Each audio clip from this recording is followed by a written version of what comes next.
Hello. Hello. How are you, dear friend? I'm not too bad. Not too bad at all. Still coughing. Uh, Uh, you know, I think I've caught your cough. what across Um, across Zoom? Through Zoom. Yeah, yeah. Where there's blame, there's a claim. I'm sure. I'm sure, yeah. How have you been? True. How's your week been? It's been good, thank you. It's been busy, but it's been all right. And I made my favourite dinner this evening, Which which was? I think, which was, I'm gonna have to look up the proper title of it. It is Thai peanut noodles, which is from Nora Cook's, and it's incredibly simple, which is one of the reasons why I like it. But it's really really nice. But I always do too much and then eat too much, and then it gives me a food coma. So if I just like fall asleep halfway through recording, don't take it personally. It's just because my body is digesting the too much food that I've just eaten. Fair enough. Well, okay.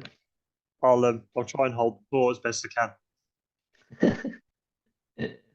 But yeah, it's lovely. I'll tell you what, I'll tag Nora in the social post that we do for this episode, Yeah, why not? and then you can check the website. So this week we are going across the Atlantic again. Yes, this is exciting. It's like we have listeners worldwide, but now we have guests worldwide as well. And guests plural, because we have had American guests on. And yeah, it's amazing. It is very exciting. So tell us about our guest, Wes. What can you tell us? Because So this is another one of your guests. I know, craziness. Who knew? Who knew I could get people on here? I don't even think this one's a vegan runner. So um, today's guest is Lauren. She is an Instagram influencer called Vegan Yoga Mama. She does lots of content creating. She's a vegan activist, massive vegan activist. Her news feed is just crazy. It's mad, and I love it. I love reading all the stuff she puts on there. She's crazy in a really, really good way. So yeah, it's gonna be Awesome. it's gonna be a fun chat. I think. Yeah, and I agree. And I also think, seeing as you did so well with the first guest that you arranged last in our previous I've episode, set the bar high, uh, have I? yeah, you've set a very high bar. So Lauren is going to have to she's going to have to be a great guest. Push the boat out. Exactly, exactly.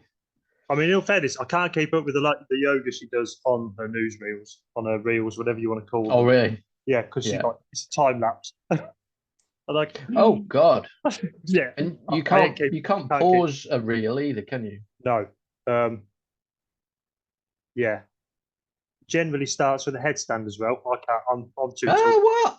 I'm too tall for a headstand. Doesn't happen. Starts with a headstand. That's just mean. Yeah, yeah. And I could barely walk through a door, let alone doing it upside down. Yes, no, that's true. You're a bit too tall for that. Well, yeah, you'd be standing on the ceiling, wouldn't you? You'd be I, like that Lionel Richie song. just like that Lionel Richie song. Yeah, Yeah. I'm a bit worried where my legs would end up, even if I did it against the wall. Yes. Yeah, Yeah. Oh no, it's dancing on the ceiling, wasn't it? it was Dance on the Lionel Ceiling. Richie. Yeah. Um, was it Blancmange did Living on the Ceiling? Oh, okay. I think so. Don't know. Who did Living in a Box? Living in a Box. Love it. Bit of 80s music referencing. Yeah, magic. It's one for the teenagers. Yeah. It's but it's a fine because we don't have any teenagers who listen, so Do we not? Do we no know that problem. demographic? Yeah. Oh, bugger. Um, We'd be grateful if just one person listened. We weren't expecting that, were we, to be fair? no, I'd be grateful if you listened. I know. I know. I press Uh, record and I save it. And you do yeah, everything that's true. else. No, you do the Twitter side of it. I don't do any of that. Yeah. Yeah. Certainly. Well, I guess we best crack on. Yeah, this is exciting. Yeah. Looking forward to it. Yeah, be good. Before we go, You're gonna say come and find us. You're gonna say you love me. Yeah, okay. I love you, mate. Love you too. No, what I was going to say, if you want to get involved, if you've got any feedback for us, if you want to tell us how great we are, then find us on social media or drop us an email. If you want to drop us an email, just type in howiveganpodcast@gmail.com. And if you want to tell us, and if you want to tell us how shit we are, then send that to we don't give a toss @gmail.com. All right. Yes. Cool. Here we go.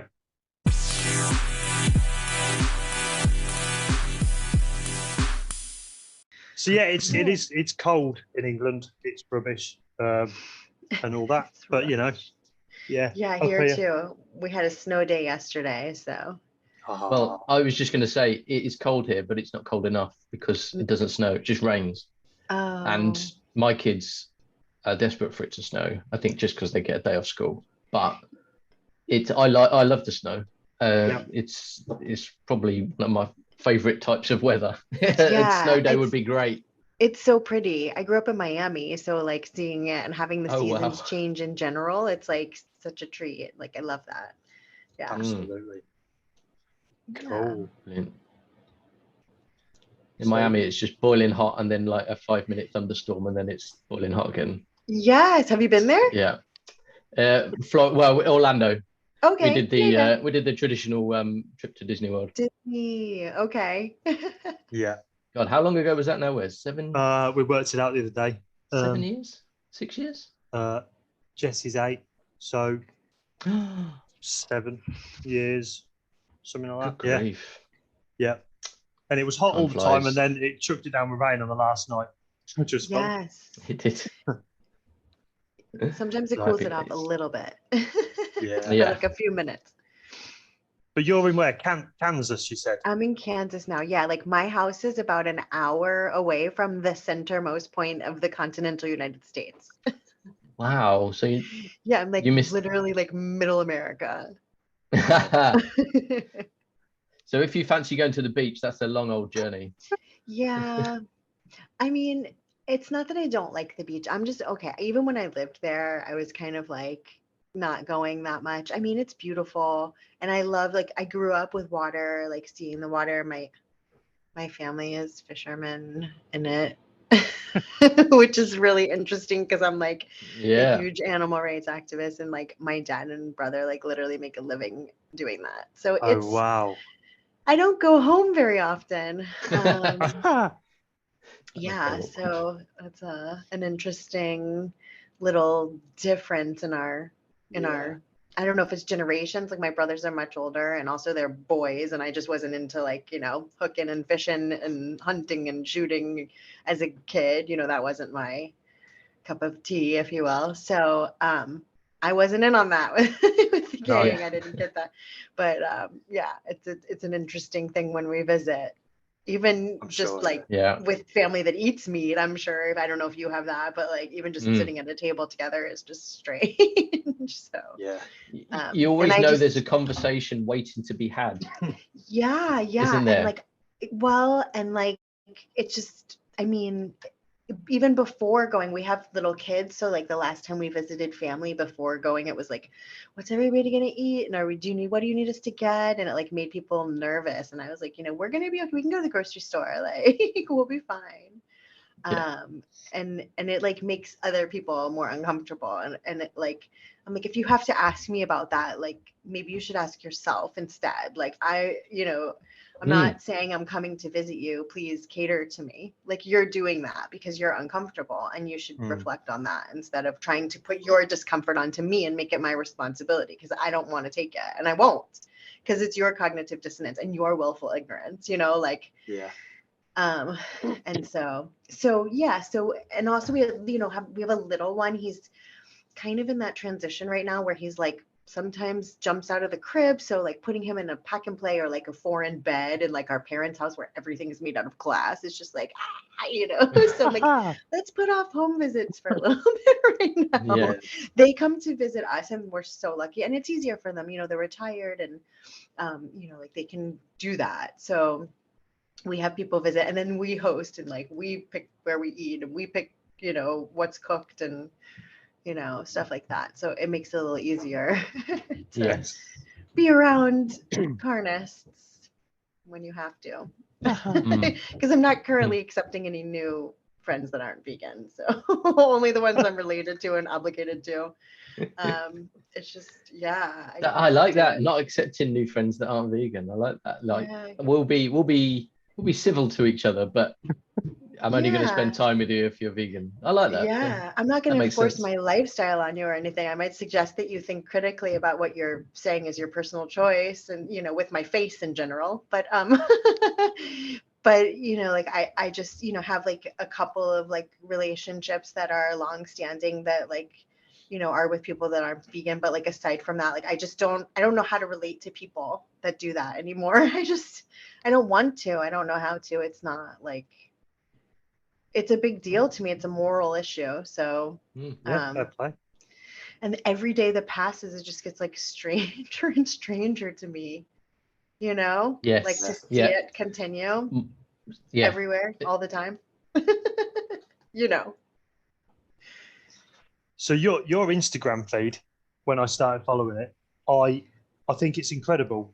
Because I can't do a reel. I've said this to Matthew. I can't do a reel to save my life. We'll have to teach you. And you do about 20 a day, and I'm like, no. And they're 20, like, no, those are stories. Stories. Okay, stories. And there's like so much information you put on there, and I'm like, literally, I don't know how you have the time because I'd just be having a headache. Oh my gosh, that's so funny. I mean, the first couple, like, and it's funny, like, I was looking at some of the reels that I did when I first started doing them a couple of years ago, and I've come a long way. I mean, I think it's like with anything that you want to like do, you just kind of have to like get through it. That's the only way. Like out is through. So one day I was just like, all right, I got to figure this out because this is how you get the reach and this is what the algorithm wants. And and now the other thing that's cool is like these collaborations where you're like mixing with other creators and getting a further reach, like and like even you can do simple things. Like yesterday I just like sat in one and just like made funny faces next to what somebody else was saying, like a reaction to them. And it had over 2,000 views this morning. So you just like, I mean, amazing. You just never know. People are like, yeah, sure, I'm still going to buy it though, of course. But those people don't realize like they're helping us spread the message in the algorithm. Yeah. I'm like, so now my new thing is like, oh, okay, thank you so much for coming by to help me spread the vegan message with your, selfishness. Like, get out of here. What are you doing? Like, okay, I'm still going to molest kids, but like, whatever. Like, that's what you sound like to me, like when you're doing that, when you're saying that. Because I don't really see any difference. There's a victim that can't consent, can feel, that's vulnerable, and you're taking advantage of them for sensory pleasure. Like, and then you're like, oh, there's another shooting, and this is such a shame. Like, come have dinner, kids. Thoughts and prayers. Yeah. Let's make a prayer over this baby that was bolt gunned in the head for dinner. It's just like I feel like I'm like living a nightmare or something, and I'm like, or like, or on a train like headed for like a wall on fire or something. People are like, you're crazy, but it's what's happening. It's mad, isn't it? It is. So I try to stay sane every day, and I think like part of like my reels and my content, like I think it's like a quick, easy way to inform people, which is what I'm trying to do, to provide like something they don't already have, like to kind of be like, this is why you should be vegan, and then here's how. Like, it's really easy. Here's a recipe. Like, don't be an idiot. Like, why are you choosing to eat a body? And I'm really trying to make you like the message just like always about the animals. Like, even if it's a food, like it's like vegan for the animals. Like, why are you choosing to eat bodies and breast milk and ovulations? Like, what's the matter with you? Like, that's what I'm putting in the captions. Yeah. So, and that's the other thing. Like, I'm not, like going to sugarcoat it for people. Like they want to call it meat and eggs and dairy, but I'm going to call it what it is. And they should be uncomfortable with it because Yeah, it's definitely. gross. And, you know, and I think like just really recognizing the social justice movement part of it, like we don't change anything if we don't get uncomfortable ever. And that's, you know, like we've like accepted this, everybody could just do whatever they want in society. And there's like apathy and selfishness and greed. And it goes against everything that everybody claims to care about. That's it. And calling it meat and dairy, or meat especially, it takes away, and the things like, you know, beef and pork, it takes away from actually what it is. If you said, here's your cow burger, here's your pig I say sausage. flesh.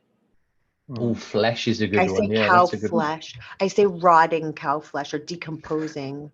And you Yes. it's seriously, because I mean, if you think like I'll see roadkill and I'll be like, that is the same thing as a steak. Like there's no difference. You know, like and it's just the same. Like where's the science coming out every day in favor of continuing to do this? Like I don't see it anywhere, you know. I'm also a mental health therapist, and so I really understand and recognize the connection between mental, physical health and well-being and gut connection. And like putting decomposing flesh in your stomach is not how you make a healthy microbiome. You know, you have to have lots of different variety of plants and nuts and grains and seeds. And the science is coming out every day over and over again, like reiterating this, like by the dozens. And there's nothing to the contrary, except for like Joe Rogan and Ted Nugent being like, if you want to kill animals, then like be a vegan because of crop deaths, you know. And it's like, I've seen that loads of times recently. It really seems like people have just suddenly got this thing now, just like this. That's their go-to. Oh yeah, but what about all the animals that get killed when you're harvesting crops? What do they think the animals that they're eating are being fed? You know, like even if you could take all of the food that vegans eat and combine it together, and our crop deaths would still be less than like the like tiniest one of theirs. And the other thing is, like, to me, that's like saying that like taking your car and going for a drive and accidentally hitting a bug with your windshield is the same as intentionally running over a dog with your car. Like that's what you're saying. It's the same thing. That's the comparison. And it's, you know, and it's valid to make that, you know, like that's what you're saying. You're saying that I might kill like a rodent in the field, which is terrible and I don't want to, but like being alive, I'm going to displace life. I might run over an ant picking my son up from school. Should I never drive my house again? You know, like it just it doesn't make sense. It's crazy. So it's not the same as mowing my neighbor down with my car, which is, you know, depends how much you like your neighbor. Right. Yeah. Well, I'm usually against needless violence, but you know. Tell us about the yoga, because you're vegan yoga mama. So, how did you get into the yoga? So I got into yoga like a really, really long time ago. Actually, I got into yoga like before I was vegan. I've been practicing yoga for like, I don't know, probably 15 years or so. And it's really funny because yoga really is vegan. Like one of the things that really made me want to be vegan was this book, like Yoga and Veganism. And like I did a teacher training, and like, so it's a 200-hour training so I can teach classes. And I did that a few years ago, and like there was a very brief mention of veganism in the training, and it was kind of like, oh, sometimes like, you know, yoga teachers are vegan, and that was like it. But like really the practice is so vegan, because ahimsa is like, you know, nonviolence is everything about the like what we have to do, you know, like there's like the namas and the niyamas and the yamas, sorry, which are like the teachings and the guides and the principles for how you run your life as a yogi. So like non-stealing, non-violence, you know, like even just like violating somebody, like those things are going against all of the teachings and all of the practices that you're supposed to have to be a yogi. So like, yeah, you do like stretches and you do breathing on your mat, but really the practice is like when you leave and you go into your life and what you're doing. How you're eating is one of the biggest spiritual connections to the planet that you have every single day. So it's kind of brushed over in a lot of the practice, you know, again, because people just don't want to like turn people off and make people uncomfortable to have these really important conversations. But so like, I still teach yoga. Mostly I'm substituting now at like an eating disorder clinic. Most of the time, like if you're seeing me do yoga, it's just like me putting music on and just like doing my own thing for myself so that I don't like practice, you know, senseless violence. Because it's just crazy out there. But yeah, the yoga practice is really like kind of just been a way for me to cope with a lot of things in my life. And I think it's really important to stress that that practice is vegan and it's really brushed over. It's really, there was one other, I'm going to call her plant-based. I love her dearly, but she's not, like, to me, if you're not focused on the animals, you're not vegan. And she's not. She's focused on her health and her diet. And so she's plant-based. So she doesn't eat animal products, but I mean, doesn't, you know, I think like the animal rights activism turns her off to the movement. Sure. I think, you know, it's safe to say, because I've heard her say, I don't want to be one of those vegans. Oh, wow, yeah.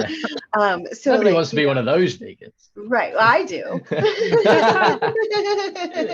Because like, I mean, I just feel like I really genuinely feel like it's such an injustice that being silent about it is an injustice itself. I can't.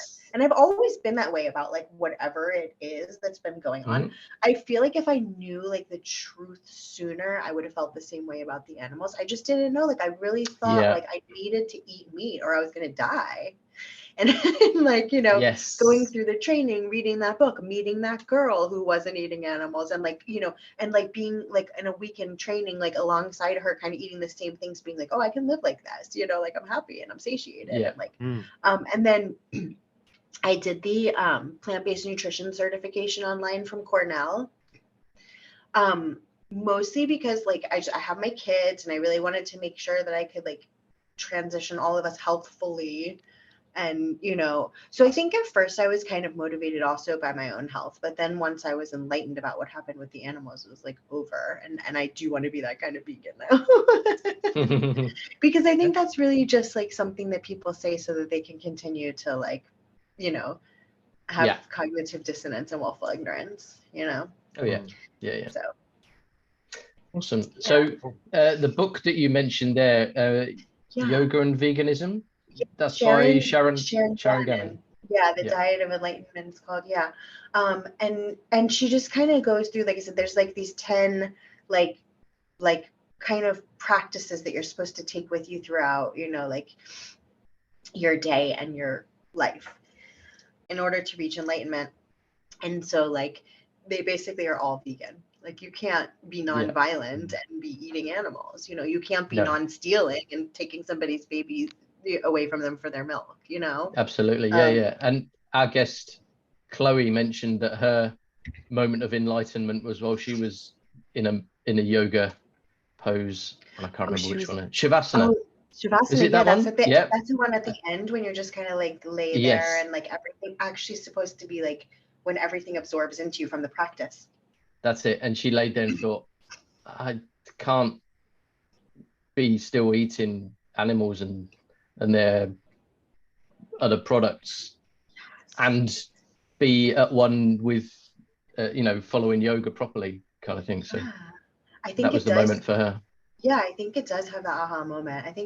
I mean, you know, I like to, for me, I guess there were a lot of moments that led me up to like sitting down one day and watching Earthlings and Dominion and just being like, oh my God, I'm never participating in this again. But like, yeah, it started like, I think I read the book after that because I think I already knew I had to be vegan. And then I was like, oh, wait, look at this. This is so true. You know, like, oh, how did I miss this? Why isn't that required reading in yoga teacher training? You know, because we do have required reading. And you have to read a book about the yamas and the niyamas, not about how to apply them into, I mean, it's supposed to say how to apply them to your life, but it's not like, it has to be through veganism. Yeah. You know? So this seems like a good enough point. I was just thinking exactly the same thing. Tell us your vegan story then, Lauren. How did we get here? Well, I mean, I guess, really like there just were a lot of things in my life. Like I went through phases where I was like grossed out by certain things, or like, I went through phases where I like didn't eat certain things, and I always kind of like knew something was up. Um, I never really enjoyed the like, fishing and hunting part of growing up. I remember one time like sitting on the boat and I woke up from like a nap and my dad and my brother were picking a hook out of my toe that they had gotten, and I was like, that really hurt. And it just was kind of like, oh, I don't like this. So I kind of just was like, okay, but I did what I was brainwashed. I did what I was thinking I had to do. And then I guess I watched the Game Changers and just really was like, oh man, like I don't need to eat animals. So I went vegetarian for like a while, and I started to feel really good at first, and I was like, oh, this is cool, this is cool. And I remember saying like, oh, you don't, like I could never live without cheese. But then I realized like I wasn't even eating cheese. I'd been making my own like vegan recipes, and I was like, that's so stupid. I'm a cognitive behavioral therapist. Like everything is about changing your script, and this is just a script that I've memorized and always said. Wow. And so like all those things kind of happen, and then I was like flipping through Instagram, and I saw that Don't Eat the Homies brand one day, and she was like sitting in the chair with her dog, and she was like, dude, like you don't eat dogs. Like, what's the matter with you?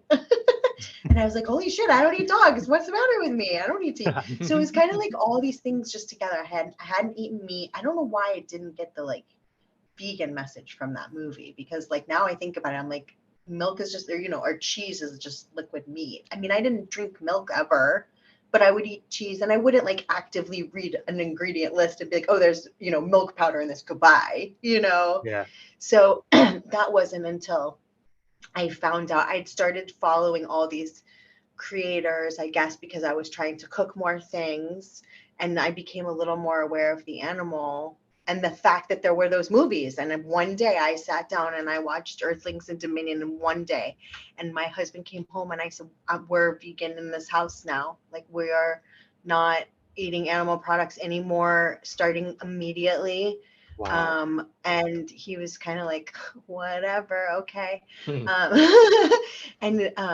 But I love to cook, and I was like, just into it. So he's really happy. I mean, I think after that happened, like he might have eaten, animal products like maybe 2 times on his own, like with coworkers at lunch here and there. And the second time he did it, he was just like, I never want to do this again. I hate the way it feels. I hate what I'm eating. So he's also vegan. And so are our kids.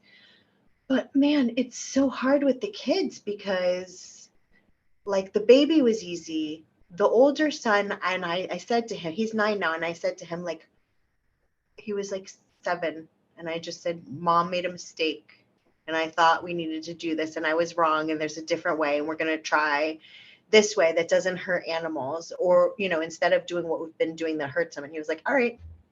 He just didn't even care.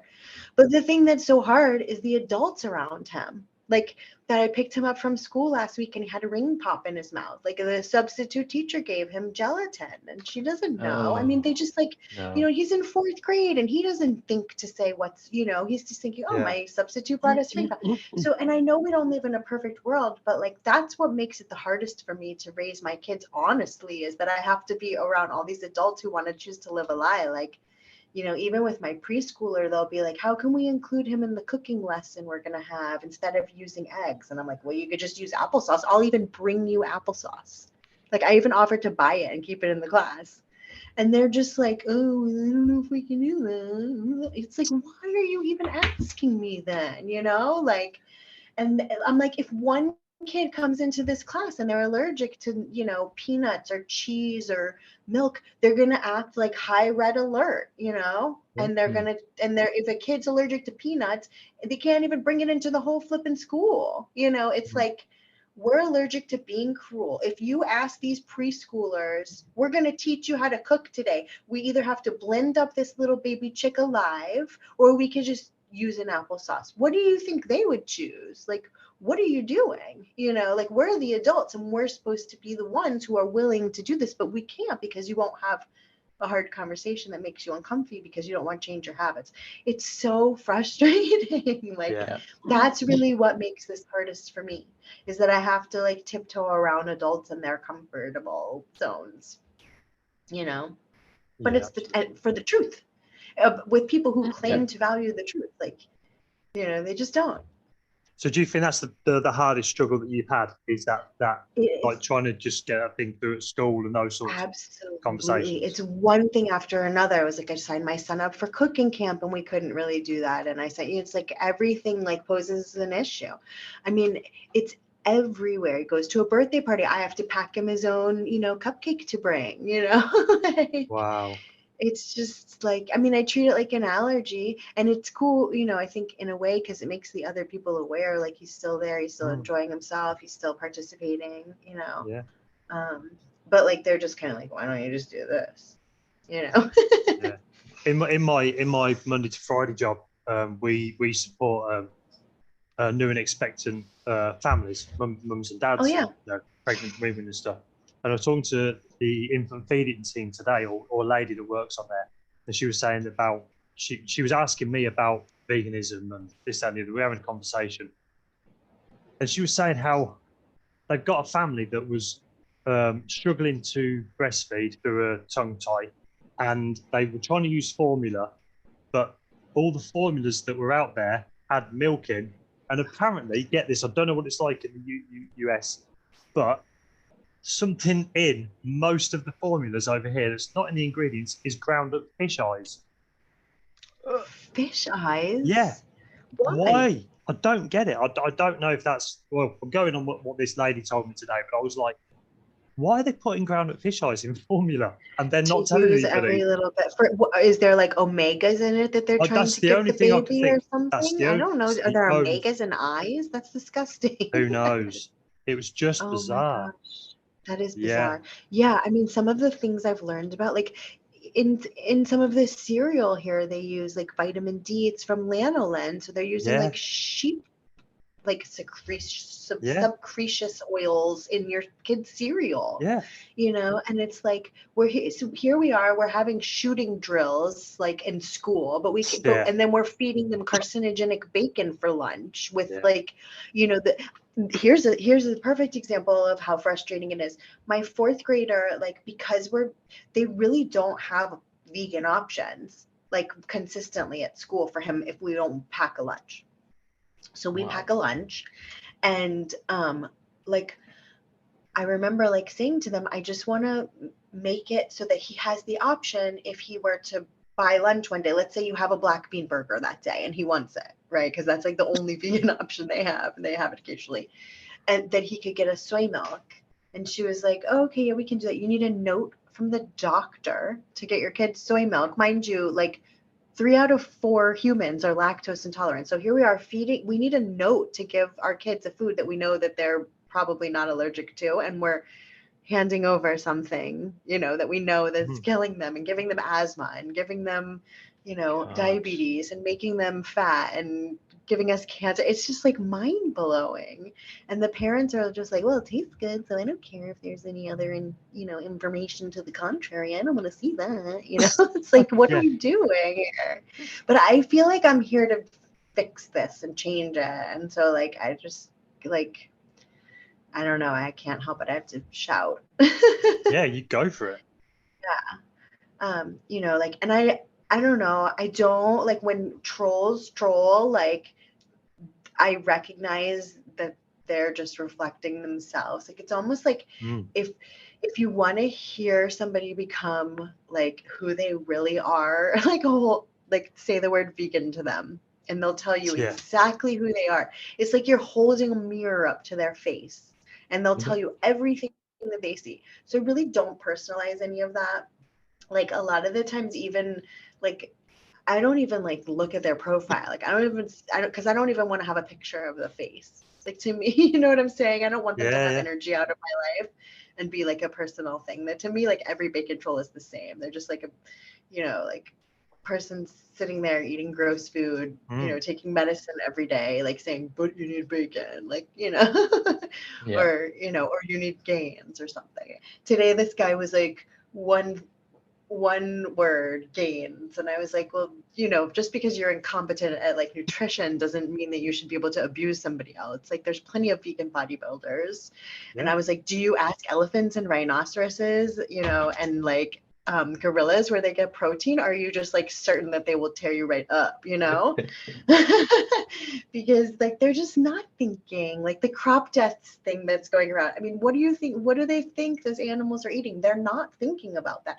But the thing that frustrates me so much is when you're like, give them basic facts, they still won't like take them and acknowledge them. No. It's so, because the confirmation bias exists and they'll stick to that instead. And that's really, I think, one of the other thing that's so challenging about the movement.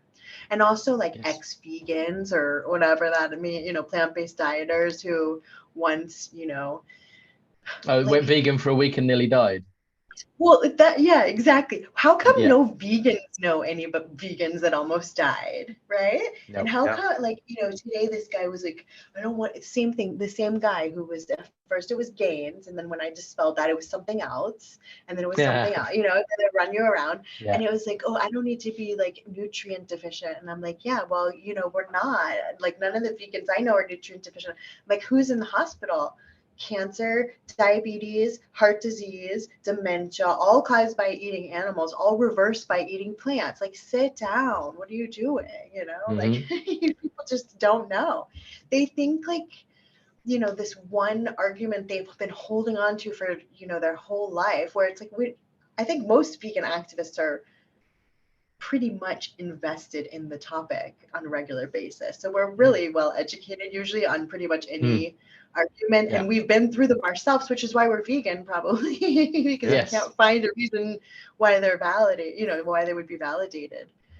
So you get food that's accidentally vegan, but you don't get people who are accidentally vegan. Yeah. Right. I've got an update on fish in baby milk. Oh yeah, what does that I've just tell been us? Googling while you're talking. So it's to do with DHA, which is a hold on a second. It's basically an omega-3 fatty acid, which helps with brain development. But why can't they just use like flax or like you know, like chia or you know, like So it says it can be obtained by fish oil and algal oil, which I'm assuming is algae, which is where the fish get it.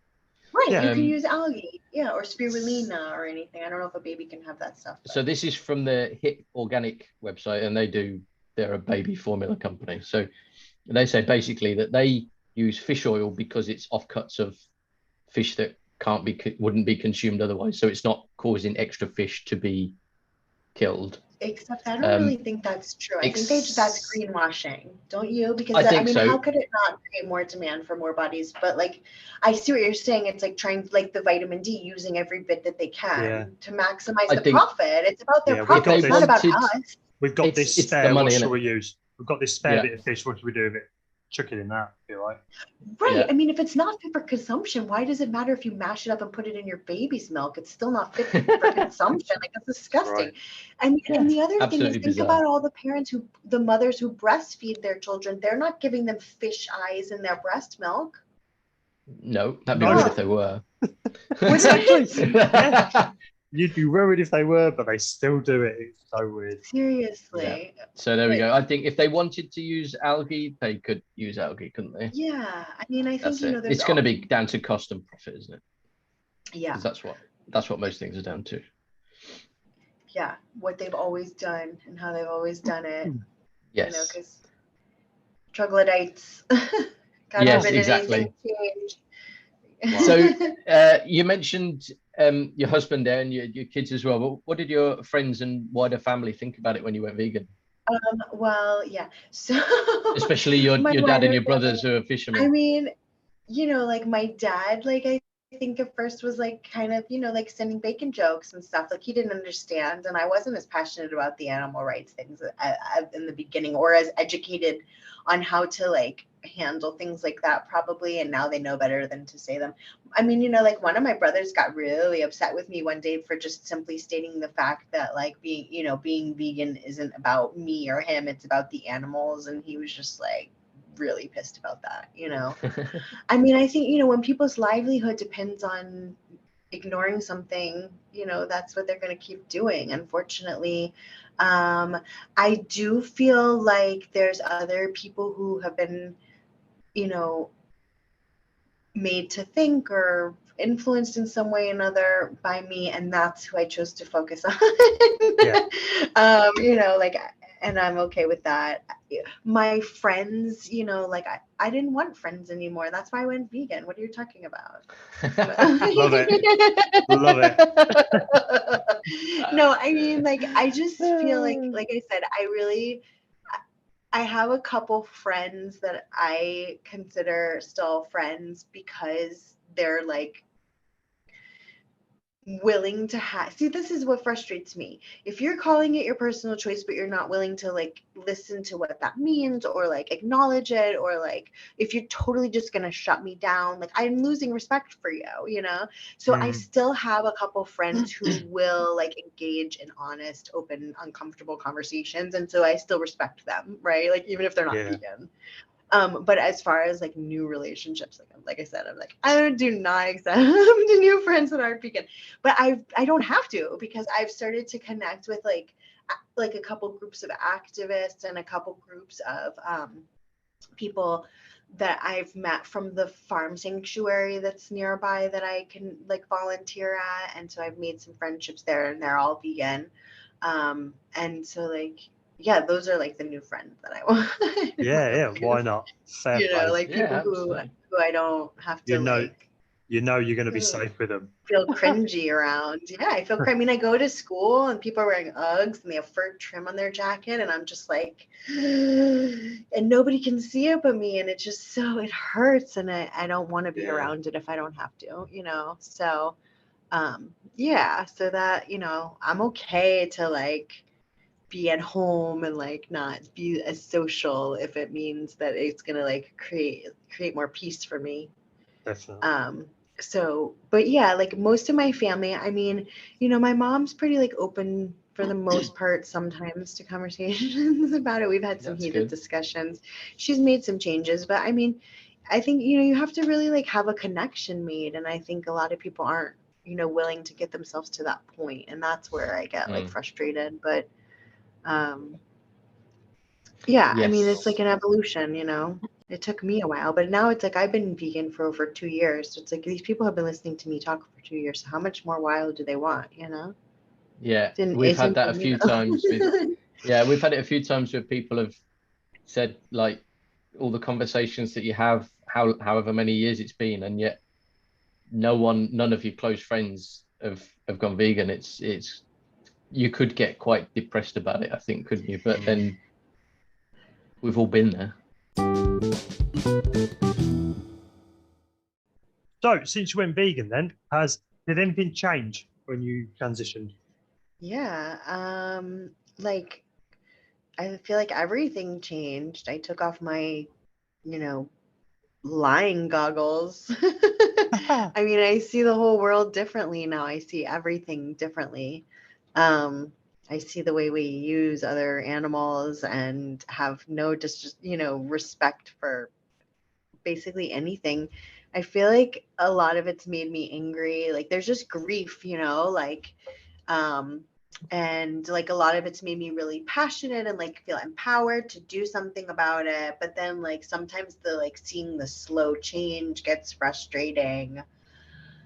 It's a roller coaster of emotions. I think it's done a lot of things for me. It's done a lot of good things for me, like health wise. I've never felt better, like physically, like, like myself, like mentally or emotionally, except for having to, kind of like, it's like telling somebody you found out like something so important and they like don't care, even though they like claim to care about important things, and like doing all these things. So that's hard for me. But then like I meet other people, who like see it too. And I meet more of them all the time. So that's really inspiring. I guess, it's been a little over 2 years, and I've kind of like just started to make groups of vegan friends that don't just live in my phone. So like that is very good for me. I think, gives me, so maybe that's part of it. Like, it's like, I went and did my first like street activism, if you will. Do you guys do that? I Did haven't. you No. ever? I haven't. No. Okay. So like, I really, really, really want to do that more. But like, it was we had like a technical issue, go figure, not my fault. But like we still ended up doing like a little bit of outreach with just like a sign, having a couple of interesting conversations with people, and it was just like a sign, like, you know, something about speciesism. I don't even remember exactly what it said, but most people don't know that word, so they would be like, well, what is that, and they'd stop to talk to us. And so that was kind of cool. And then we did a little protesting with the horse carriages around, and we like just kind of stood by where people were getting on the horse carriage ride with signs saying like, horses don't belong in city streets. Like, why are you doing this to them? Like, you know, and some of the protesters have gotten the horse carriages shut down in some of the big cities. So we talked about ways to like kind of elaborate on that. So so like, although like like you were asking me before about friendships, I think like some of them have kind of like dissipated, but then like new ones have come in that are like-minded people who want to, you know, like I don't know, like I don't feel like I'm here to just do nothing, and like, you know, like I feel like there's people who think they're here to make change, and the people who think that like that could never happen, you know, are just the people who don't do it. You know, they don't make anything happen. They don't even make their own change happen. So yeah, it's made me like more motivated to make a bet, maybe being a parent and, you know, having kids that, you know, depend on us to just like, you know, care. And I think that's part of it too. Like, you know, like you said, what made you vegan? There's just so many things. Like, yeah, the animals really like was the thing. Like seeing what happened to them from start to finish one time is all I needed to make my life change forever. But like when I sat down and like every single argument that I came out, you know, there's no like planet, like for the planet, for my kids, I can't not be vegan if I say I care about that. You know, I can't not be vegan if I say that I'm against, you know, females being abused or exploited. I can't, you know, I can't not be vegan if I say I'm against shooting. You know, I can't be, you know, I can't not be vegan if I say I'm against gas chambers, you know, like it's just simple things like that. You know, so there were just like so many things, but it all kind of came to me that one day. And actually the scene in the movie, the like instant that I knew like you have to be vegan for the rest of your life, was witnessing kosher slaughter. Oh yeah. Which is supposed to be like better for the animal, but it was not. You know, and I grew up Jewish, and like I think that's something else too. Like I kind of feel like a lot of the people who are supposed to be spiritual leaders are more motivated by their selfish desires. I mean, like I had a rabbi send me pictures of meat online the other day and say I might feel better if I ate a veal, you know, and all I did was say like, where in the Torah does it say that we should like impregnate cows and take their babies so we could have their milk?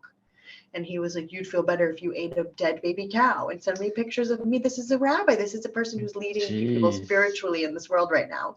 And there's so many people behind him and they love him. And because he condones what they want to do. They want to use their tradition. We've always done this, you know.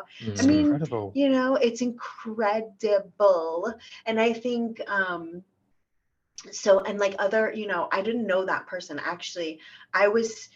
There's one rabbi online who I found after going vegan, because we left our temple. Like I left organized religion. I was like, this is just so ridiculous. I can't believe it, because they'll be like, we have to repair the world for the kids and peace and love and do and be kind. And then they'd go into the lobby and like eat dairy. And I'm like, you know, you can't do like you.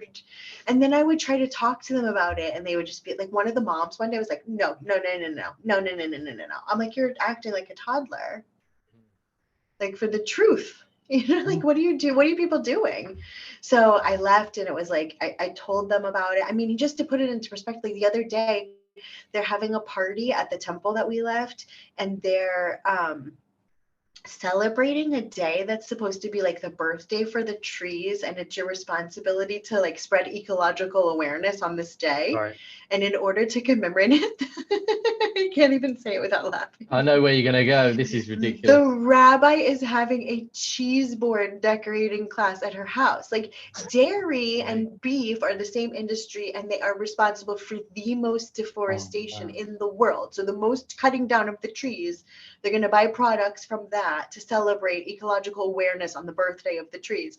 And I was just like, oh my, I wrote one of the people a letter, and I was just like, this is why we left, and this is why we will never come back, because look at you. I don't know whose It's idea this was, crazy. but it's ridiculous and it's stupid and it's cruel. Yeah. You know, like it's raped mother's breast milk, and here all you moms are standing around there like eating it. Like, what's the matter with you? You know, like, and she was just like, oh, it just must be so hard for you to, you know, have gotten to this place and everybody around you is just not ready to be there. I'm like, well, it doesn't really matter if you're ready to be there, because there's victims behind it. And not too long ago, we were those victims. So, you know, I was just kind of like, I mean, she was really like, I think handled it in a great way. Like, I mean, she could have been like that rabbi and said, eat some cheese, you know, and thank God she didn't do that. But, you know, she's one of those people that's like, I get it, I'm a vegetarian. Yeah, this is. Oh wow. We had George Martin on, who is from Carnism Debunked. Oh, sure.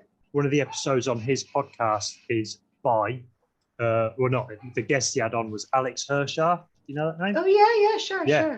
He was a Holocaust survivor, I believe. Sure. And he went into he went into a slaughterhouse and realized that it was pretty much the same thing, and he was like, that's it, I've gone vegan. And it was like, that's madness. it. There's more too. There's another gentleman named Isaac Bashevis Singer, who same kind of you know, he said the same thing, and they mark him as a vegetarian animal rights activist, but I don't know. I mean, he promoted like leaving animals off your plate. So, and their fluids and everything. I mean, it's not a new concept. It's just one that people don't want to talk about. No. So, like, I mean, I had this other friend that I used to work with that was the rabbi, and he was like, oh, I'd rather take a statin drug for the rest of my life every single day than stop eating chickens, you know? So it's just like, and these people are supposed to be spiritual. Like, you're not spiritual. You're and a role model. And a role model. And that's what I said to that rabbi who sent me that stuff. I said, listen, like, injustice cannot go on forever. The question is, how long will you like support it, condone it, and like, you know, suggest it to the followers that you have? That's the real question. He went on a tirade, and okay, here's what happened. I guess PETA put up a post like not too long ago saying like, please consider when you like order your chicken wings that like every 2 wings comes from a chicken, and they like love their family just as much as you do or whatever. And he's like, this Nazi organization talking about that. I mean, because, you know, people are controversial with PETA, but whatever, that's a whole separate issue. But like, he made this like video about it. So then the vegan rabbi who says like, if you read the Torah, then you take into consideration like the next logical extension of this book is to be vegan. Like, you can't practice what this book says if you're not doing these things, right? So he's got it. So he went on and like responded to that other rabbi. Wow. So then people started defending both of them based on their stances, right? And it kind of like created this whole thing. And that was when that other rabbi sent me the meat pictures, because I defended the vegan rabbi, and I said to him, as if you don't know what meat looks like.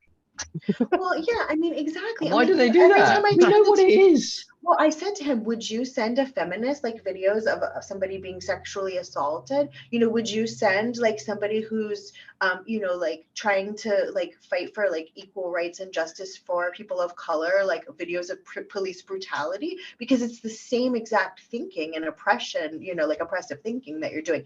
I mean, people dug more into the story, and it turns out, I think that it wasn't just me, like he deleted comments from a whole bunch of people who were like, dude, you're wrong, like this other rabbi's right, you know? And so people like confronted him, and that was when he got really vicious. Wow. But I know somebody told me she's gonna make a donation in his name to PETA, so they're gonna send him a calendar. Which is so funny because that's what started the whole thing, was him standing up about PETA and how much he hated them, making a donation to PETA in his name, and he'll get a calendar in the mail. So oh, that's fantastic. So yeah, I mean, people are just crazy. It's like the mirror. I held it up to him. Yeah. So this is a bit of a bingo question because it's something that we get asked, or that vegans get asked fairly frequently. Sure. Where do you get your protein and other nutrients? My protein. Oh, where do I get my protein? Tofu, tempeh, lentils, seitan, chickpeas, vital wheat gluten, pasta, nuts, seeds, grains, fruits, veggies. Where don't I get my protein? Everything has protein. You're making it sound like it's really easy to get protein. I get my protein where animals get their protein from. I just don't eat it secondhand and like recycle it through somebody else's digestive system and pain and torture and death and suffering first. I mean, that's another thing too. Like, I circle back to that as a mental health therapist. Like, people are coming to talk to me because they're stressed and they're anxious. They're eating cortisol 3 times a day from somebody else's stress hormone. Like, no shit, you feel like shit. You're eating shit. Like, like it's you are what you eat. And that might be the title for this episode. No shit. You're feeling shit. You're eating shit. And that's perfect. That's so perfect. I mean, on a cellular level, you are, and you can fix it in like 48 hours. I mean, you can really turn it around so quickly. And it's just like, like I said, I went and I got that plant-based nutrition certification because I wanted to like make sure that I was going to be healthy and, doing it. I mean, rice and beans is a perfect, complete, there you go. Have rice and beans, put some avocado on it. You're all set. Complete protein. There you go. Yeah. Cool. So, in your own personal life, what's the best thing about being vegan? In my own personal life, the best thing about vegan is just knowing that every day my morals and my actions are aligned. Like, I am living and imbibing the things that I say I care about. I am who and what I say I am. I'm honest. I'm, aware. I'm conscious. I make choices that don't cause harm instead of like ignoring or avoiding or pretending like I'm not. And for me, that's just I'm honest with my kids. I'm not lying to them about, who is being seriously hurt and killed to get to their plate, which is what happened to me. I didn't get a choice. I feel like I'm making a choice. Like, people always say that it's their personal choice, but like, no, it's not, because you don't have all of the information and you can't make a choice without it. Like, you have to know everything to really decide anything. And I feel, I do, sometimes I get mad that like I didn't get that choice. I mean, I know my parents were like doing the best they could, but then I also kind of think like, were they? Because they've seen and heard me talk about it for 2 years and have a family of 4 thrive with it. So they're still not making the choice to do better, even though they know it's possible. So I think people just freaking do what they want. And like, I've always just wanted to be somebody who like really was like aligned. That's important to me. Congruency, alignment, ahimsa, nonviolence, the truth, those things are really important to me. And like, I am them, so I feel better. I have more energy. You can do a handstand. I can do I'm working on the handstands. I've got the headstands. I do headstand pretty good. Yeah, handstands I can do them, but like I kind of like, I need the wall there. I'm not but I mean, it's a work in progress, right? So yeah, I mean, sometimes you just have to like flip your perspective so you can like, look at things differently because it's messed up. That's when you're doing the headstand, is it? Yeah, I do headstand like pretty much every night. Like that helps you flip your perspective. Yeah, just like honestly, like it's like I do it after dinner every night, which is so funny because like when I was eating, like a standard American diet, like I could have never done something like that. I would have thrown up everywhere. But now it's like I eat dinner and like I do the dishes and I go upstairs and I like, do like a minute or so of like headstand. Like to me, it's like a stretch. Like I feel stretchy and it just feels really good. And kind of like the seal of the day. And I started like trying to put like either like I put like a quote about morals and ethics, or like now I'm starting to put more like animal agriculture like facts that people wouldn't normally know. So and I like put music to it. So I think people watch me. I mean, they may hate me, but listen, they're peeping my stuff, my show, you know. Yeah. And one day they'll see something and think, oh, that's it. Oh my That's gosh, all I one needed. can hope. That's I mean, that's it. You know, like even and I'll say that. Like I'll say things like I don't even know what to say. So I'm just like screaming this out in the void and hoping you'll look at yourself in the mirror and be like, what the fuck am Yeah. I doing? You know, like I say shit like that because I don't care, because it's not about me and it's not about them. It's about the animals. And there's so many of them then like every second of every day.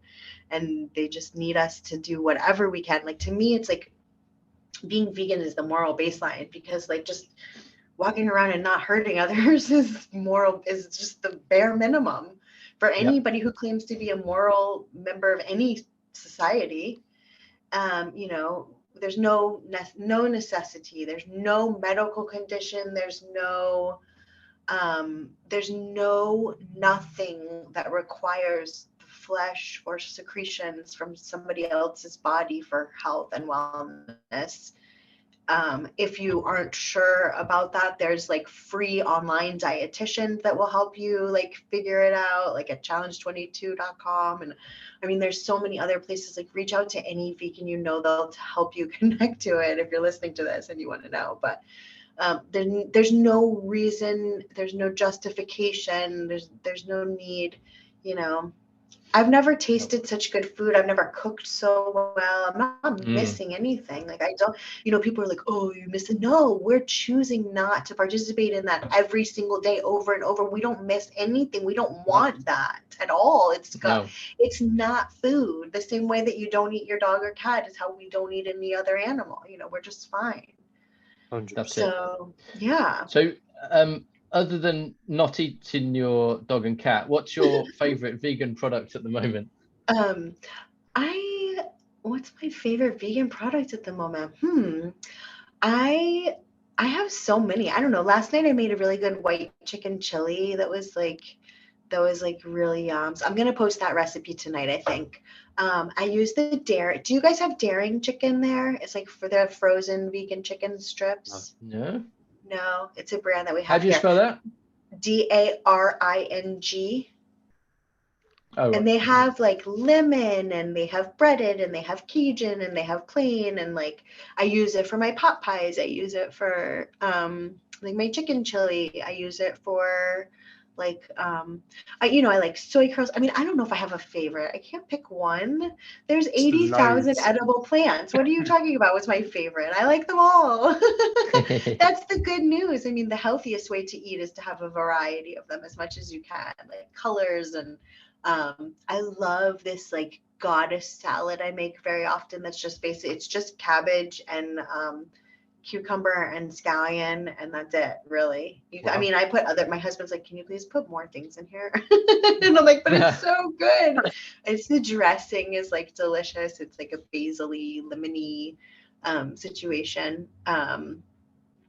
So yeah, I'm just like, I don't know. I make like a really good, I guess we have different grocery stores. So like some of the things, one of the things I want to get more into this year is like making my own like meat, my own wheat meat. Like making, using more like vital wheat gluten to make your own like seitan and stuff, rather than like buying the store-bought stuff.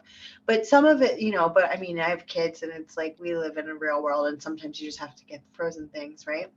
Absolutely.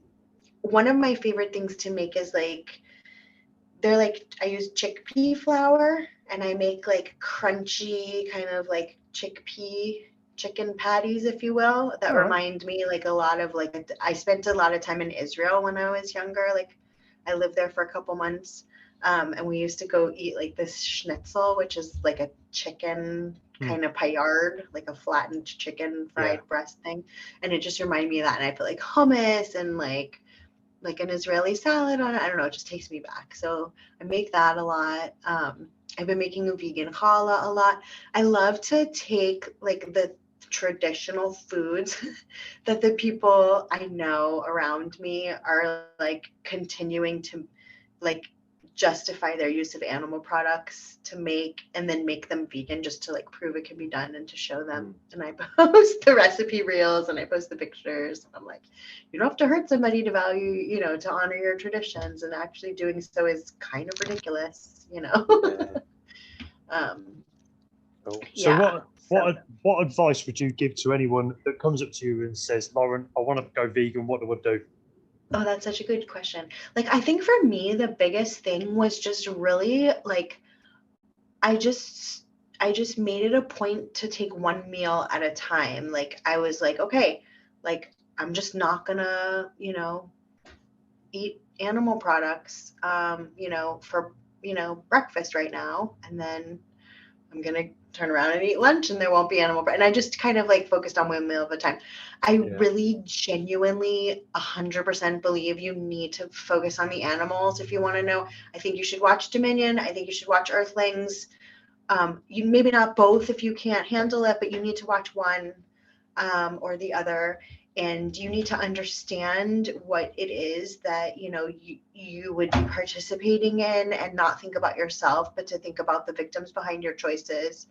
And then, like, you know, to just recognize that sentience, you know, they don't want to die for us. We don't need to kill them, and we can enjoy everything and still have everything that we've wanted. You know, my biggest suggestion is to not try to reinvent the wheel. Like, look up the food you already like. Let's say your family loves like chicken parmesan, so go to Google and be like, vegan chicken parmesan, and find a recipe for that, and like find, you know, maybe try a couple until you find one that you really like, and then let that be your recipe. Like, if you like shepherd's pie, vegan shepherd's pie, you know, just go revamp what you're eating and learn how to replace ingredients with ingredients that don't exploit and harm and abuse and torment and kill innocent sentient beings. And just know that like, if you stop demanding it, like, none of them have to suffer because of you anymore. And that demand, you know, will continue to create less of them to be hurt. And it's a good feeling, you know, like,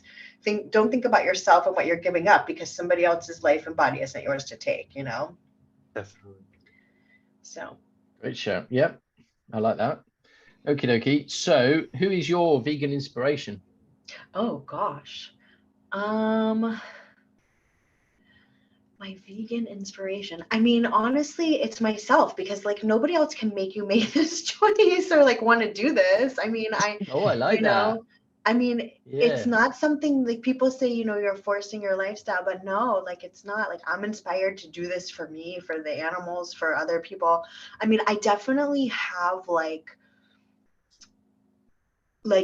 a support system. Like, I have a couple of friends online that, like, a couple girlfriends where like, when we're like really, you know, just like annoyed about like just things, we'll vent to each other. So I have a good support system, and they inspire me too.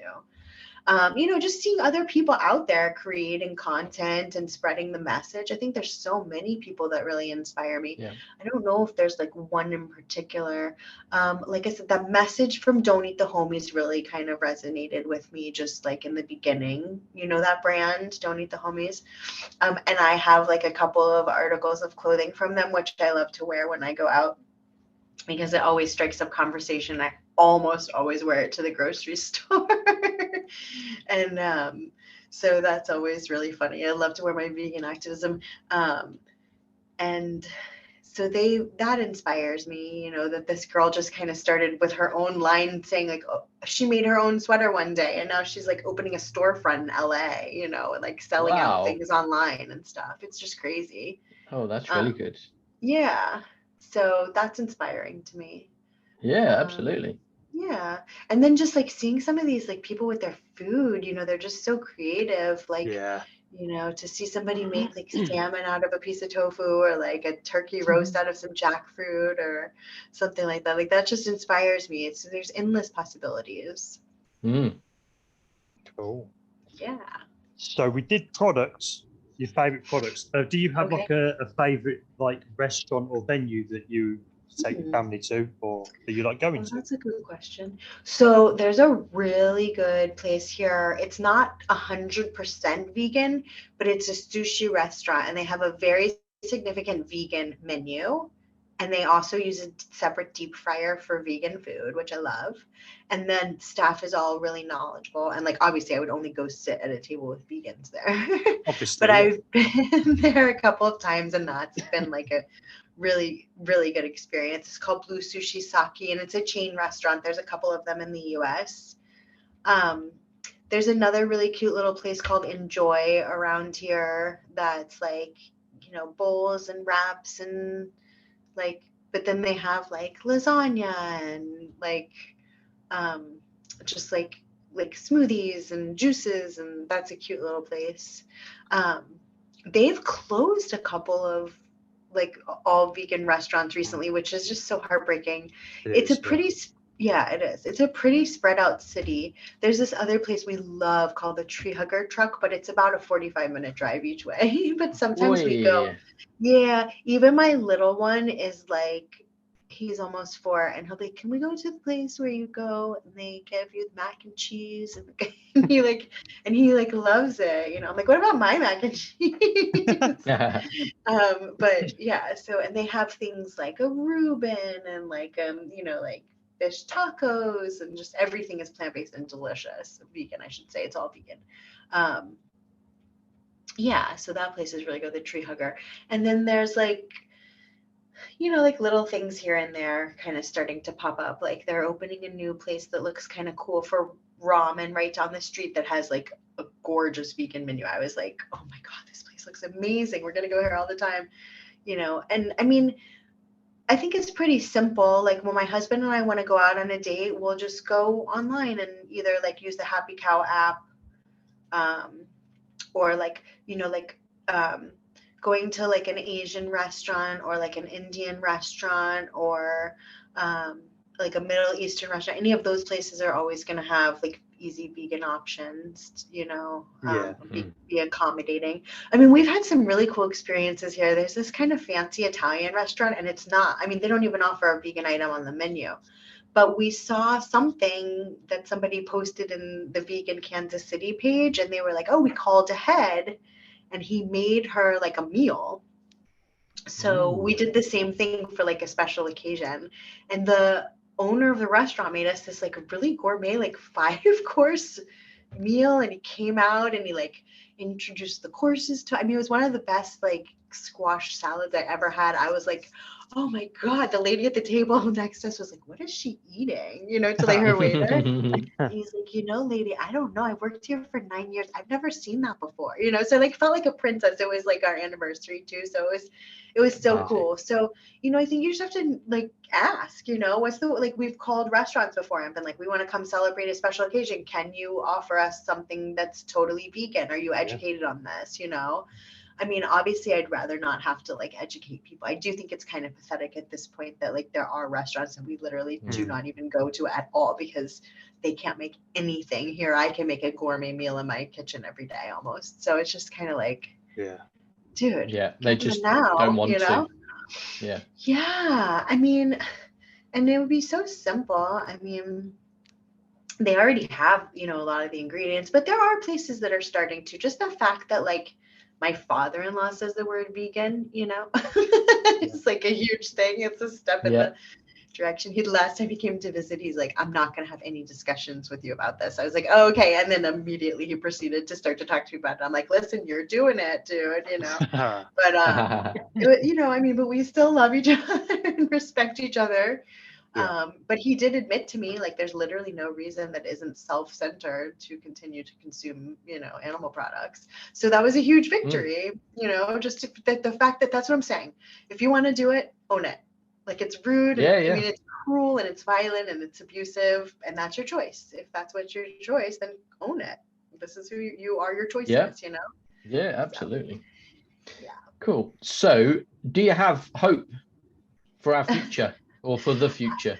I do. I mean, I know sometimes I seem really like cynical, but I do have hope because I changed. And like, I mean, almost everybody I know who's vegan changed. Like we're all indoctrinated into the same shit.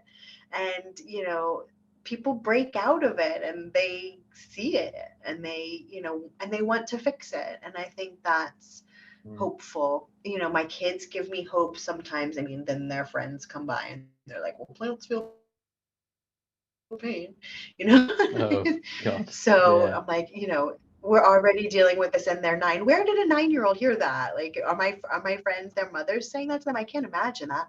But like what I said to them, I'm like, are you telling me that you think it would be the same to cut a carrot and to cut Rico, which is his dog? And he was like, no. And I was like, okay, Yeah. let's remember that next time you want to say Yeah. that, So I think they just need the perspective, and it's like, to teach yourself to unsee things. So you have to want to do that, but it's worth it. I mean, I think people would have thought fighting against slavery or, segregation or suffrage or any other, gay rights or any other injustice that has had progress, people were met with resistance. Yeah. And injustice anywhere is a threat to justice everywhere, isn't it? So It is. And this one is extra challenging because the victims don't have a voice. So then people hear our voice and then they make it about us and them. And that's where I think there's a challenge too. But, yes. Like my father-in-law was like, why don't you like just post recipes and stuff? And I was like, because it's not a diet and it's not like, I'm like, and seeing pretty food is not what makes people vegan. It's learning about the injustice and wanting to discontinue their participation in it. And I don't want people to like just not do that on Mondays. I want them to just choose not to do that forever. So I don't want it to just be about the food. Like I will give you recipes because it's easy and it's delicious and there's no reason not to, but that's not what it's about. And so that's why I need to be gross and crude, because your choices are gross and crude. It's you who's actually gross and crude. I'm just telling you the truth about them, Wow, yeah. So That's yeah. it. I'm good at that, flip around, because all my mental health training with my therapist work is paying off. So That's good. And that's what some people need, isn't it? Some people need the to watch the animal, animals in a slaughterhouse. Some people need the face-to-face chat. Some people just need to, I don't know, watch like for me it was Cowspiracy or What the Health, that sort of thing. Yes. Oh, What the Health It's too. I love that. many different angles that we need to take, really, isn't it, to get everybody. Yeah, there's a new one that's come out, like I Could Never Go Vegan or something. I think it's just being released, or the previews just come out or something. So, And it looks kind of interesting too, because we've all said that before, didn't we? About Didn't a we week. just, For me, it yeah. was a week before I went vegan. So Someone said that to me yesterday at work. She said, "Oh, I could never go vegan." I said, Yeah. "Yeah, I said that about 6 weeks before I went vegan." yeah, we all did. Yeah, Pretty much when Wes went vegan, and my wife told me that he'd gone vegan, I went, "Oh, I could never go vegan." Oh, for How is sure. he vegan? He watched the movie, right? Well, I'm going to watch it as well. So it was the I'm same going to go movie. vegan too. yeah. Cowspiracy. I Did watched- you guys ever watch? Did you ever watch Earthlings or Dominion? I haven't watched either of them. I watched Cowspiracy, and then what was it? Cowspiracy Game Changers. And What the Health? Joey Carbstrong's milk video. Oh, I've never seen that. I love him though. It's about 20 minutes long. It's horrible. Okay. It's really gross out. And then Seaspiracy, I watched that last year. But it was Cowspiracy. My wife was watching it, and I was like, yeah, I ain't watching this crap. And then by the end, I was like, yeah, what's this? Yeah, that's me done. And I went to bed that night, woke up the next morning, and that was me done. And that was it. I know that's what happens, when people change, it's instant. But then why are there other people who just don't change? Like, how could you be seeing everything I posted for 2 years and then post like a picture of fish yesterday? Like, what's the matter with you? Or like, strange. It's just crazy. I don't know. Yep. And then to call yourself an empath, like, no. Yeah. Sorry. No. Yeah. I challenge that. Brilliant. Well, we've come to the end. So thank you so much Thank you. accepting the invitation to come on. You've been an absolute star. Oh, thank you so much. It's so fun. It's been so fun to talk to both of you all the way across the pond. Thanks so much. Thanks so much, Lauren. It's been really great. And we'll look forward to seeing some more of your output on. I just found you on TikTok yesterday. Oh, yeah. So yes, popping up on my feed. So yeah. Okay, perfect. That's great. Yeah. So stay tuned. You'll see the white chicken chili later. Yeah. Oh yeah. Awesome. So excellent. Cool. Thank you ever so much, and I shall speak to you later. Take care of yourself. Okay, take care. Bye. Cheers. Bye. She was a great guest. Well done. Did I do it? Did it a second time? Yes. 2 in a row. 2 for 2. Very good. Excellent. Yeah, she was awesome. Yeah, really good. So knowledgeable as well. It's really fantastic. So she mentioned a film that's due for release called I Could Never Go Vegan. Yes. Which I've just looked up. I hadn't heard of it before. Yeah, I've seen a poster or a brief trailer, maybe on social media adverts or something. I'm not sure. Okie dokes. All right, so we'll keep a lookout for that. I did send them a message to say, would you like to come on to promote the movie? Because you know what, you don't ask. Yeah, you don't get if you don't ask. That's it. I was going to say you don't score any of the shots that you don't take. Is that right? Yeah. Yeah, that's it. Yeah, that still works. Awesome. Wow. Good. All right. So this is great timing. We've sorry, go on. Go on. No, go for it. Go. I have to rename the files as they go in, as they save. And okay. Was this episode 30? It absolutely was. The big 3-0. Big 3-0. Soon we're like middle-aged and that. A middle-aged podcast. Middle-aged podcast. But yeah, I was like 30. Jesus, who'd have thought that? Yeah. I didn't think we'd make 10. Nope. No, I wasn't convinced. When we first started off, I was like, well, you and I will come on. That's one episode. We'll strong arm our wives into it. Well, your wife came on and mine didn't. Yeah. And then we convinced Josh as well, who's your son. And then I was like, well, anybody after that is going to be a bit of begging, really, isn't it? Yeah, pretty much, yeah. But we've done it. People have generally been happy to come on. Yeah. There's only a couple of times people have said thanks, but no thanks. Yeah. And the people that have come on have said they've enjoyed it. Yep. And they've been great. Whether they're just being nice, who knows? Doesn't matter. They're on. They've been on. They've been on. And we've got the numbers. Too late then, isn't it? Ha. Yeah. Excellent. All right. No, I enjoyed that. It was good. It was a good laugh. Yeah. And yeah, love it. Great. Yes, fun. Absolutely. I tell you what I would like is I really would like people to get in touch, but also if you think there's a question that we're not asking that you'd really love to know the answer to, please send it in and we'll ask it, because we ask the same questions every episode because we think that they're the kind of key ones that people want to know. But if there's something that we're not asking, then please tell us. Yeah. And we'll ask it. Absolutely. Yeah. I'm up for that. Bit of evolution. Yeah, absolutely. It's no because like we've said from the outset, we don't know what we're talking about. No, it's all a load of bollocks, isn't it? So we're just making it up as we go. So yeah. And obviously we went through focus groups and all sorts to get the questions that we asked. But obviously they can change. The focus groups were they can be leaned on, can't they? They can be influenced. Yes. Focus groups had a number of 2 people in them, and it was just me and you. But we weren't even that focused, were we? No, not really.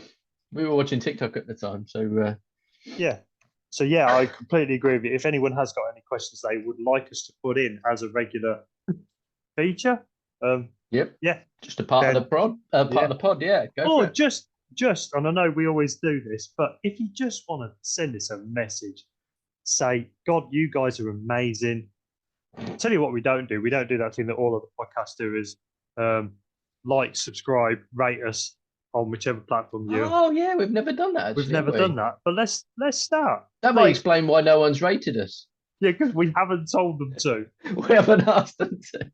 Damn it. So, like, comment, share, subscribe, rate us, leave us a review on and tell your friends.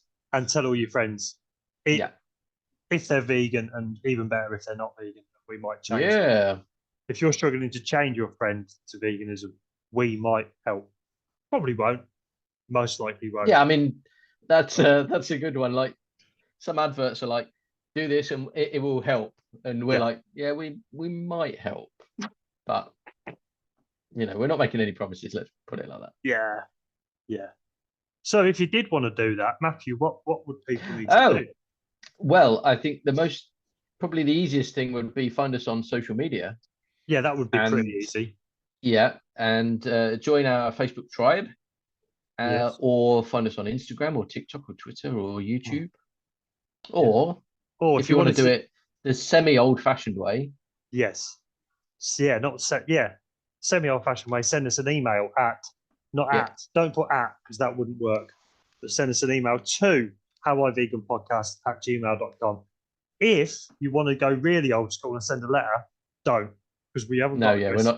We haven't got addresses, and we haven't got a PO box. Well, we have got addresses, but we haven't got a PO box, and we're not going to tell you where we live. No, and you can send a letter, but it won't get. Absolutely. So yeah, just an email or social medias. Crack on, get on with it. Yeah, and help us evolve into something bigger and better. Wow, I like the sound of that. Check us out. Cool. Cheers, guys. Thanks for listening. And I will. We shall see you next time. Yeah. Along with my cough. Oh God.